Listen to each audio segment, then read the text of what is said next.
ये अच्छे तरीके से ठीक हो सकती है। इसके लिए जंगल से एक फल लाना होगा। उस जंगल में बहुत खतरनाक जानवर है, जरा सावधानी बरतना। अपने गांव से दूर जंगल में मीनू, रोहन और सोहन हमेशा साथ खेलने जाते। रोज की तरह सभी खेल रहे थे। तभी मीनू दोनों से कहती है, अब घर चलते हैं, आज हम लोग बहुत खेल चुके। तभी सोहन कहता है, मीनू तुम घर जाओ, अभी हम दोनों कुछ देर और खेलेंगे। अब मीनू अकेले सुनसान रास्ते से घर जाती है। लेकिन दूसरे दिन जब वो रोहन सोहन खेलने जाते हैं तो देखते हैं वहाँ मीनू खेलने नहीं आई है। अरे यार, मीनू आज खेलने नहीं आई, उसको कुछ काम होगा। आज हम दोनों खेलते हैं, वो कल खेलने आ जाएगी। अब रोहन और सोहन खेलने जाते हैं, लेकिन मीनू खेलने नहीं आती। अरे यार, अरे सोहन, मीनू 3-4 दिन से खेलने नहीं आ रही है। आज उसके घर चलते हैं, आज उसके घर चल के देखते हैं वो खेलने क्यों नहीं आ रही। दूसरे दिन अब दोनों मीनू के घर जाते हैं और वहाँ जाकर देखते हैं तो मीनू बिस्तर पर लेटी थी। अरे मीनू, तुमको क्या हुआ?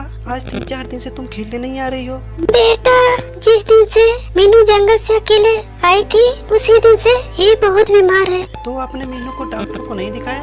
डॉक्टर को तो बहुत दिखाया, पर इसकी तबीयत में कोई सुधार नहीं हो रहा है। कहीं वो जंगल के रास्ते आते वक्त डर तो नहीं गई? अब हमें ही कुछ करना होगा। तभी सोहन रोहन से कहता है, जब मीनू डॉक्टर से ठीक नहीं हो रही है तो क्यों ना हम मीनू को किसी तांत्रिक को दिखाएं। तभी मीनू की माँ सोहन से कहती है, बेटा, अभी मीनू इस हालत में नहीं है कि वो कहीं जा सके। अगर आप दोनों किसी साधु या तांत्रिक को जानते हो तो उसको मीनू के पास लाओ। तभी रोहन को सोचते हुए कहता है, हाँ, मैं एक तांत्रिक को जानता हूँ जो हमारे पास के दूसरे जंगल में रहते हैं। इतना कहते ही ये दोनों उस जंगल में चले जाते हैं जहाँ वो तांत्रिक रहता है। काफी दूर तक चलने पर वो तांत्रिक मिलता है। रोहन तांत्रिक सिखाता है, बाबा, हमारे एक दोस्त है जिसका नाम मीनू है। वो पिछले कई दिनों से बिस्तर पर पड़ी है और बहुत बीमार है और वो अजीब सी हरकत कर रही है। ठीक है, उसको हमारे पास लाओ। बाबा, वो चल फिर नहीं पा रही है, आपको ही चलना होगा हमारे साथ। बच्चा, मैं इस जंगल से बाहर कहीं नहीं जाता, तुम्हारी दोस्त को यहाँ लाना ही पड़ेगा। लेकिन रोहन और सोहन तांत्रिक को किसी तरह मना लेते हैं अपने साथ चलने को। अब ये दोनों तांत्रिक को अपने साथ मीनू के घर लेकर जाते हैं। तांत्रिक मीनू से बात करने की कोशिश करता है और कहता है, अच्छा बेटी, बताओ, उस दिन तुमने जंगल में क्या देखा था? मीनू कुछ देर सोचने के बाद बोली, एक परछाई जो मेरे पीछे पीछे चल रही थी, उसको देखते ही मैंने दौड़ लगाती थी, लेकिन उसके बारे में सोचने पर अब मुझे डर नहीं लगता है। इस पर तांत्रिक रोहन से कहता है, ये अच्छे तरीके से ठीक हो सकती है। इसके लिए जंगल से एक फल लाना होगा जो जंगल के अंदर है, जो लाल रंग का और बहुत स्वादिष्ट होता है। इस पर रोहन और सोहन कहते हैं, हम जाएंगे उस फल को लाने के लिए। इस पर तांत्रिक कहता है, एक बात का ख्याल रखना, जंगल का वो एरिया बहुत खतरनाक है। उस जंगल में बहुत खतरनाक जानवर हैं, जरा सावधानी बरतना। अब ये दोनों फल के लिए उस जंगल में निकल जाते हैं। जंगल जाते समय रोहन और सोहन को बहुत सारे जंगली जानवर मिलते हैं। दोनों कुछ दूर और आगे जाते हैं तो इन दोनों को एक बहुत बड़ा कछुआ मिलता है।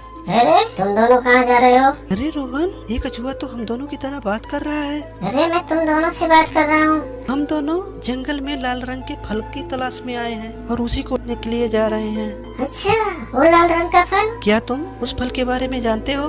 हाँ, जानता हूँ। वो फल मुझे बहुत पसंद है, लेकिन वो फल जहाँ है वहाँ पर एक बहुत बड़ी छिपकली रहती है जो किसी को वो फल खाने नहीं देती। तुम हमको वहाँ ले चलो, हम लाएंगे वो फल और तुम्हें भी खाने को देंगे। अब तीनों मिलकर जहाँ वो फल था उस जगह पर जाते हैं। वहाँ जाकर देखते हैं तो बहुत सारे लाल रंग के फल थे, लेकिन वहीं पास में एक बहुत बड़ी छिपकली थी। जैसे ही रोहन फल तोड़ने के लिए आगे बढ़ता है तभी छिपकली उड़ जाती है। अरे, तुम सब कौन हो? ये सारे फल मेरे हैं। ये दोनों मेरे दोस्त हैं। तुम भी इससे हट जाओ कछुए, ये हमारे जंगल से नहीं है, यहाँ से कोई मेरा फल नहीं तोड़ सकता। आज तो हमें फल लेकर ही जाएंगे। अब ये तीनों छिपकली से लड़ जाते हैं। कुछ देर बाद छिपकली को वहाँ से हार कर भागना पड़ता है।